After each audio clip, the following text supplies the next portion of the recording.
Hello guys, मैं रचित रावत स्वागत करता हूं आपका क्लास 10th मैथ की फुल सीरीज के लेक्चर नंबर 15 में। If you are looking for another videos of chapter 1 and 2 then these are already present in the playlist. Go and must watch. आज हम देखेंगे एक्सरसाइज 3.1 का क्वेश्चन नंबर 4। क्वेश्चन नंबर 4 में हमें क्या कह रहा है कि which of the following linear equations are consistent and inconsistent. If consistent then obtain the solution graphically. I hope आपको कंसिस्टेंट और इनकंसिस्टेंट अच्छे से क्लियर होगा। मैंने ये प्रीवियस वीडियोस में ऑलरेडी क्लियर कर चुका हूँ। अगर आपको ये नहीं क्लियर है तो प्लीज पीछे जाइए और वो वीडियोस देख के आइए। अब यहाँ पे हमारे पास ये दो इक्वेशन है। सबसे पहले हम इसमें से डाटा निकालेंगे। जैसे कि हमारा A1 1 है, हमारा A2 2 है, B1 is again 1, C1 is -5। y -5 because I know कि जो मेरी जनरल इक्वेशन होती है उसमें इक्वल्स टू में जीरो होता है। तो अगर मैं इसको एक साइड करूंगा यानी कि x plus y -5 is equals to में zero, this is the exact equation that I want.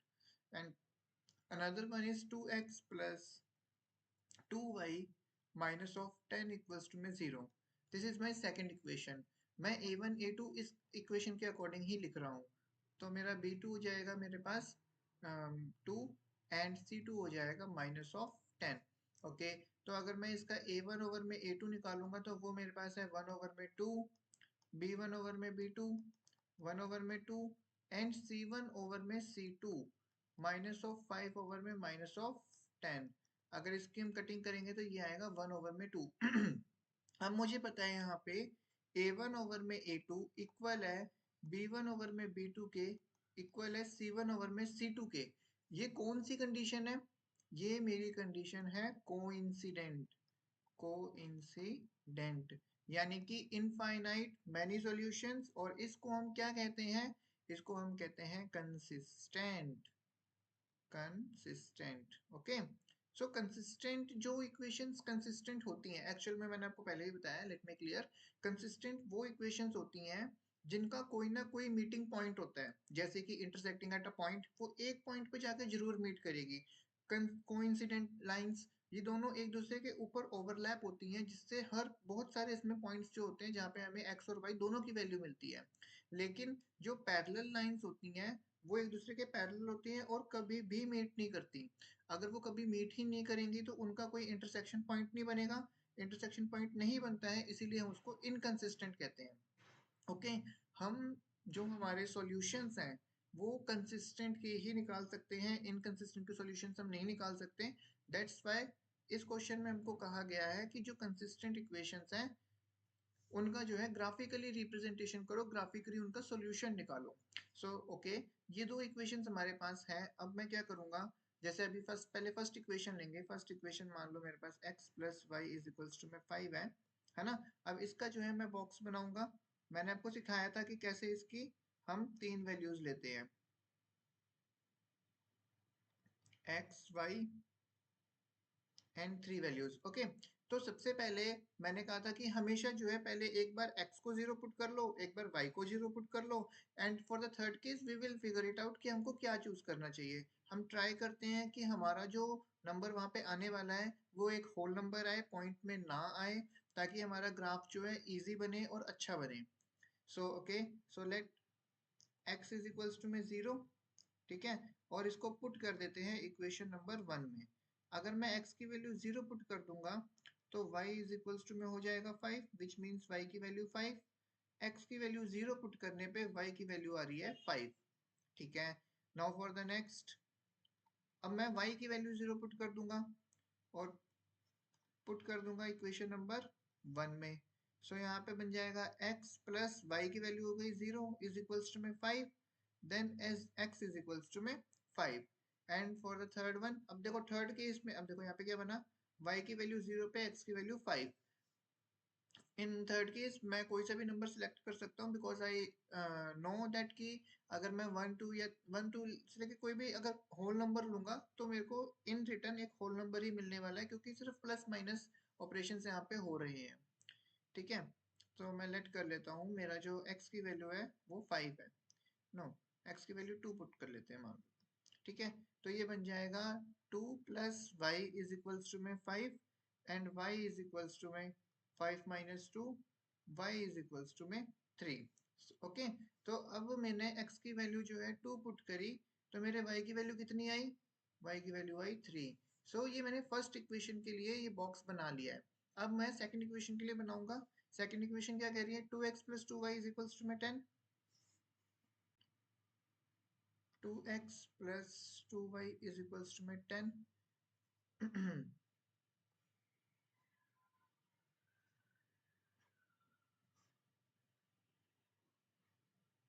Okay, x और y।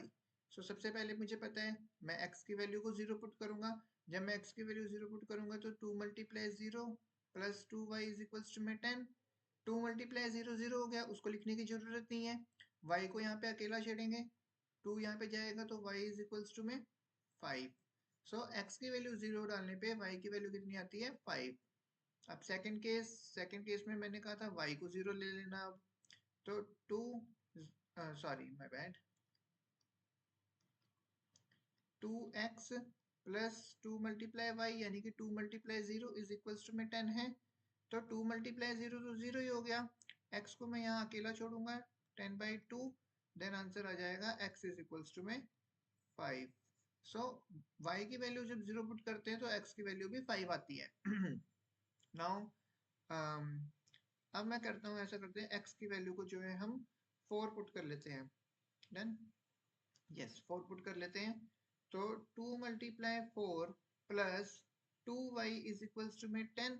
2 मल्टीप्लाई 4 हो गया 8 plus 2y is equals to में 10। Then 2y is equals to में 10 माइनस में 8 and then y is equals to में 2/2। अगर ये कैंसिल होएगा तो मेरे पास आएगा 1।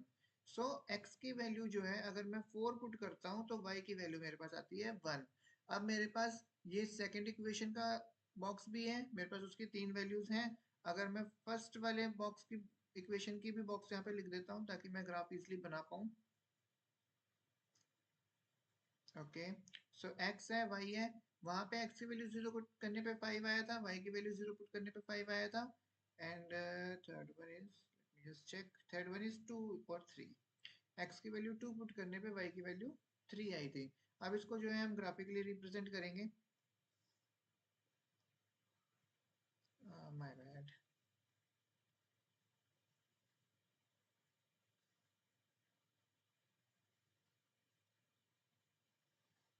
सो ये मेरा जो सेंटर पॉइंट है वो ओरिजिन होता है, y, y dash, x and x dash. 1 2 3 4 5 6। देखो जब भी ये ग्राफ बनाना है ना, ग्राफ हमेशा अपने आईडी से बनाना है, अपने थोड़ी सी ना कॉमन अंडरस्टैंडिंग यूज करनी है। अब अगर आप मेरे ये दोनों बॉक्स देखोगे तो इन दोनों बॉक्स में जो मैक्सिमम वैल्यू है वो कहाँ तक जा रही है? मेरी मैक्सिमम वैल्यू 5 तक जा रही है।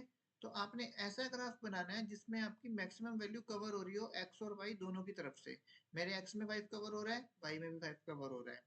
ठीक है, अगर आप इन छोटी छोटी बातों का कॉमन, ये बहुत कॉमन सी बातें हैं, अगर इनका ध्यान रखोगे तो आपका ग्राफ अच्छा बनेगा। आपको कोई एक बार बनाने के बाद मिटाने की जरूरत नहीं पड़ेगी। बच्चे मैंने देखा भाई मिटाते ही रह जाते हैं बेचारे पेपर में।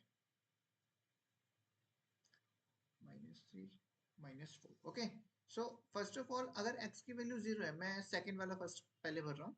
x की वैल्यू 0 है तो y की वैल्यू 5 है, यानी कि अगर x की वैल्यू 0 है तो y की वैल्यू 5 है, यानी कि यहाँ पे पॉइंट बन रहा है x की वैल्यू 0 पे y की वैल्यू 5 एंड देन y की वैल्यू 0 पे x की वैल्यू 5, यानी कि यहाँ पे y की वैल्यू 0 पे, सॉरी, x की वैल्यू 5 पे y की value 0।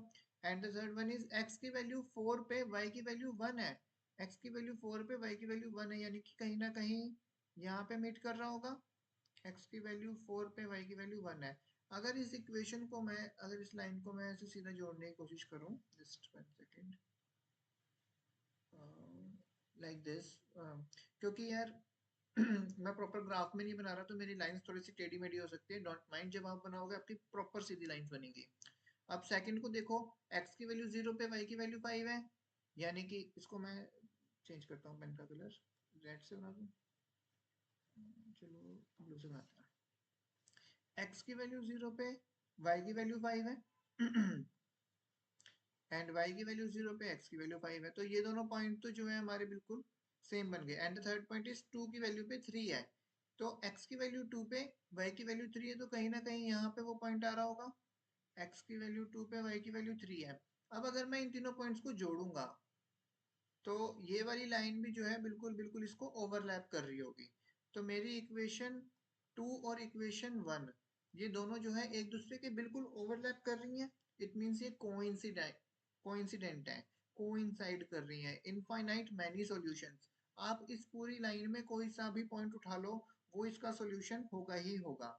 Okay, so this is how हम इसको ग्राफिकल रिप्रेजेंट करते हैं, ग्राफिकल इसका सॉल्यूशन निकालने की कोशिश करते हैं। ठीक है guys, so next now move to the next question. Okay, so next question में अब हमको फिर से दो इक्वेशंस दे रखी हैं, इसकी वैल्यूज मैं निकालूंगा। अब अगर आप थोड़ा सा खुद से सोचोगे ना तो आपको इन इक्वेशंस को नॉर्मली मतलब x को 8 को उस साइड ले जाने की जरूरत नहीं पड़ेगी। आप यहाँ से अपने थोड़ी सी कॉमन सेंस लगा के ऑटोमेटिकली उसके साथ माइनस का साइन लगा दोगे। a की वैल्यू 1 है, b की वैल्यू b1 की वैल्यू है -1 एंड c1 की वैल्यू है -8। a2 की वैल्यू है 3, b2 की वैल्यू है -3 एंड c2 की वैल्यू है 16। ओके ओके, सो a1 ओवर में a2 इज इक्वल्स टू में 1 ओवर में 3, b1 ओवर में b2 इज इक्वल्स टू में 1 ओवर में 3, माइनस से माइनस कट गया ये लो, एंड c1 ओवर में c2 इज इक्वल्स टू में -8 ओवर में -16, माइनस से माइनस कट गया, और अगर 8 से 16 को काटेंगे तो 1/2। अब आप यहाँ पे देखोगे a1 ओवर में a2 इक्वल है b1 ओवर में b2 के, बट इक्वल नहीं है c1 ओवर में c2 के। तो ये कौन सी लाइन की इक्वेशन है ये पैरेलल की इक्वेशन है ना। पैरेलल में होता है ना ये वाला कंडीशन मीट। अगर आपको ये सब कंडीशंस नहीं पता लग रही हैं प्लीज फर्स्ट लेक्चर देख के आओ, वहां पे मैंने बहुत अच्छे से एक्सप्लेन किया है इसको। अगर ये पैरेलल है तो इसको मैं क्या बोलता हूँ, इनकंसिस्टेंट, क्योंकि ये आपस में कभी मीट करेगी ही नहीं, और अगर ये मीट नहीं करेगी तो इसको ग्राफ में हम रिप्रेजेंट नहीं कर सकते। ओके, सो दैट्स इट, आपने इसको यहाँ पे छोड़ देना है, यहीं पे इसका आंसर है। Now move to the next question. Third question में हमको क्या कह रहा है, हमारे पास दो इक्वेशंस गिवन है, इसके सबसे पहले हम डाटा निकाल लेंगे। a1 is 2, b1 is 1 and c1 is -6। हमारा a2 है हमारे पास 4, b2 है हमारे पास -2 एंड c2 है हमारे पास -4। a1 ओवर में a2 इज इक्वल्स टू में 2/4 विच मीन्स 1 ओवर में 2, b1 ओवर में b2 इज इक्वल्स टू में 1 ओवर में -2, c1 ओवर में c2 इज इक्वल्स टू में -6 ओवर में -4 विच मीन्स 3 ओवर में 2। सो यहाँ से मुझे पता लग रहा है कि मेरा जो a1 ओवर में a2 है ना वो b1 ओवर में b2 के इक्वल नहीं है, यानी कि ये इंटरसेक्टिंग एट अ पॉइंट है, इंटरसेक्टिंग एट अ पॉइंट। इसको हम क्या बोलते हैं, इसको हम बोलते हैं कंसिस्टेंट। अगर ये कहीं, अगर हमारी लाइन कहीं भी इंटरसेक्ट कर रही है तो इट मीन्स वो कंसिस्टेंट है, इसको हम ग्राफ में रिप्रेजेंट कर सकते हैं। तो अब हम क्या करेंगे, हम फर्स्ट इक्वेशन को यहाँ पे लिखेंगे 2x plus y is equals to, मैं 6 क्यों लिख रहा हूँ, ताकि मेरी कैलकुलेशन ईजी रहे और मुझे बाद में इसको कन्वर्ट ना करना पड़े। देन इसका हम एक बॉक्स बनाएंगे जिसमें हम x और y की कम से कम 3 वैल्यूज को जो है फाइंड करने की कोशिश करेंगे। And you know the rule, हम क्या करते हैं, सबसे पहले x को 0 पुट करते हैं, put in equation number 1। So 2 multiplies 0 plus y is equals to में 6 which means y is equals to में 6। x की वैल्यू 0 करने पे y की वैल्यू 6 आ रही है। Next let y is equals to में 0 और पुट इन इक्वेशन नंबर 1। तो जब मैं y की वैल्यू को 0 पुट करूंगा तो यहाँ पे 0 आएगा इक्वल्स टू में 6 एंड देन x की वैल्यू 6/2 कैंसिल करने पे मुझे मिल जाएगा 3। सो y की वैल्यू 0 पे x की वैल्यू 3 आ रही है। And for the third one put y is equals to में 2 और इक्वेशन नंबर 1 में हम पुट कर लेंगे इसको। तो 2x प्लस y की वैल्यू कितनी है, 2 इज इक्वल्स टू में 6, 2x is equals to में 6 minus of 2 and then x is equals to में 4/2 और इसको जब हम कैंसिल करेंगे तो 2 2 जा 4, x की वैल्यू 2 आएगी, यानी कि y की वैल्यू अगर 2 है तो x की वैल्यू 2 ही है। ठीक है, सो ये मैंने फर्स्ट इक्वेशन का निकाल लिया। अब जो है सेकंड इक्वेशन का निकालेंगे इसके बाद। 0603 पहले मैं ना फर्स्ट इक्वेशन की जो वैल्यूज मेरी आई है उनको मैं जरा यहाँ पे लिख लेता हूँ एक बार, ताकि मुझे बाद में न ढूंढना पड़े। 0603 एंड 2 x और y, ठीक है जरा। 0603 and 2 okay. 4x minus 2y minus 4, सही तो लिखा है ना? 06, हाँ ठीक है। 4x minus 2y minus 4, okay. सो अगली है हमारे पास 4x minus 2y is equals to में 4। ये मेरी इक्वेशन नंबर 2 है। इसका हम बॉक्स बनाएंगे।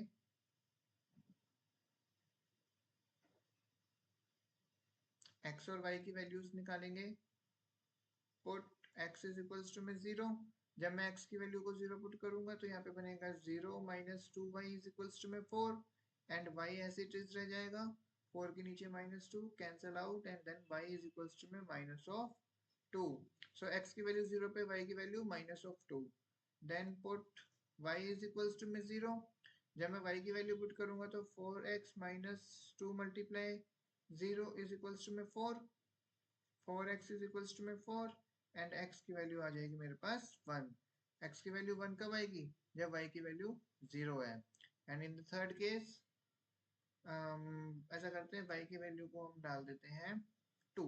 Put y is equals to में 2, ओके ठीक है। 4x minus 2 multiply 2 is equals to में 4। 4x minus 4 is equals to में 4। 4x अभी माइनस का 4 वहां जाएगा तो प्लस 4 हो जाएगा and then x is equals to में 8/4 और इसको अगर हम कैंसिल करेंगे तो मेरे पास आएगा 2। x की वैल्यू 2 आती है कब? जब मैं y की वैल्यू 2 भरता हूँ। ठीक है, अब मेरे को इसको जो है ग्राफ में रिप्रेजेंट करना है यार।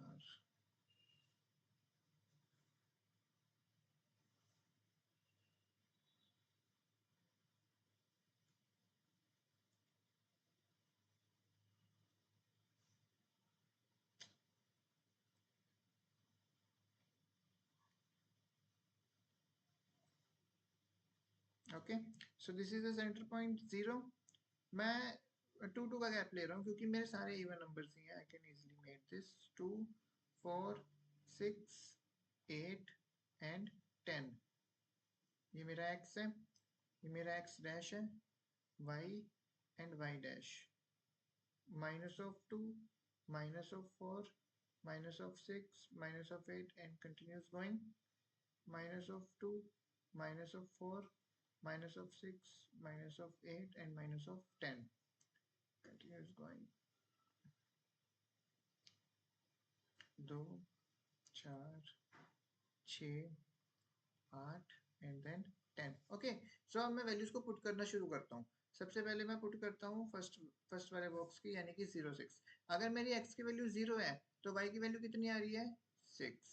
x की वैल्यू 0 पे, y की वैल्यू 6 और x की वैल्यू 3 आ रही है, y की वैल्यू 0 पे, यानी कि यहाँ पे कहीं पे मेरा पॉइंट लाई कर रहा होगा। x की वैल्यू 3 पे, y की वैल्यू 0 एंड x2 पे y भी 2 है, यानी कि कहीं ना कहीं इस पॉइंट पे x की वैल्यू 2 पे, y की वैल्यू भी 2 है। अब अगर इसको मैं जोड़ता हूँ तो this will look like something this. Okay, so ये मेरी इक्वेशन बनेगी। एंड अब सेकंड वाली, x की वैल्यू 0 पे, y की वैल्यू -2 है। x की वैल्यू 0 पे, y की वैल्यू -2 है। मैं चेंज कर लेता हूँ। x की वैल्यू 0 पे, y की वैल्यू -2 है। सेकंड वन इज x की वैल्यू 1 पे, y की वैल्यू 0 है, यानी कि कहीं ना कहीं यहाँ पे x की वैल्यू 1 पे, y की वैल्यू 0 है। And third point is this one, x की वैल्यू 2 पे, y की भी वैल्यू 2 है। अब इन दोनों इन पॉइंट्स को अगर मैं मैच करूंगा तो ये कुछ ऐसा जाएगा। ये मेरी इक्वेशन नंबर 2 आ गई, ये इक्वेशन नंबर 1 थी। अब आप देखो मैंने पूरा ट्राई किया ताकि मेरा ग्राफ थोड़ा जो है ना कांस्टेंट बने, यानी कि कंसिस्टेंसी आए उसमें। तो मेरा पॉइंट जो है कहीं ना कहीं बिल्कुल सही मीट हुआ है, 2,2 पे ही हुआ है। इसका जो सोल्यूशन है वो 2,2 आएगा, क्योंकि ये एक ही पॉइंट पे मीट होएगा और वो पॉइंट क्या है? 2,2। ओके, सो आप जब ग्राफ में बनाओगे तो आपके ग्राफ तो बहुत ही अच्छे बनेंगे। ठीक है, So now move to the next question. Question number 4. I think this is the last question of 4. So just let me check. Yeah, this is the last question. So try yourself. Okay. I want कि आप इस question को खुद से करो और आपको समझ आया या नहीं आया, please let me know in the comment section. अगर आपको वीडियोस अच्छी लग रही है, प्लेलिस्ट के थ्रू आओ, एक एक लेक्चर को कंप्लीट करो। I guarantee that you will score 90 plus marks in your exam, definitely. Thank you guys, thank you for watching.